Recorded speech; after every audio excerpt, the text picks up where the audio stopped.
Welcome back to my channel. ఈరోజైతే నాకు exam ఉందనమాట. మా అక్కకి నాకు సేమ్ సెంటర్ వచ్చింది. ఇదైతే వీడియో నేను నిన్నే తీసుకొని వాయిస్ ఇచ్చుకున్నాను. ఈరోజైతే పోస్ట్ చేస్తున్నాను అనమాట. బిఫోర్ మ్యారేజ్ అయితే మనకి ఏవైతే గోల్స్ ఉంటాయో అవి రీచ్ అయ్యాక మ్యారేజ్ చేసుకోవాలి, లేదా మ్యారేజ్ అయ్యాక గోల్స్ అనేది వదిలేయాలన్నమాట. ఎందుకంటే అటు ఇటు కాకుండా ఈ డైలమాలో మనం ఉండిపోతాము. అటు ఫ్యామిలీ సగం, ఈ పనులు సగం సగం అవుతూ ఉంటాయి అనమాట. ఎలా ఉందంటే నా పరిస్థితి, ఎగ్జామ్ ముందు నుంచి కరెక్ట్గా మా హస్బెండ్కి బాగాలేదు, మా అమ్మకి బాగాలేదు. అంతకు ముందు అంతేమో మా అత్తయ్య ఉన్నారు.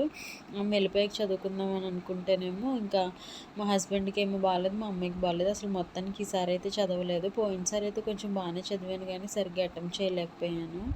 ఈసారి కొంచెం బాగా ప్రిపేర్ అవుదాం అనుకున్నాను, కానీ అవ్వలేదు. మరి ఈసారి ఎలా రాస్తానో నేను తర్వాత చెప్తాను ఎగ్జామ్ అయిపోయాక.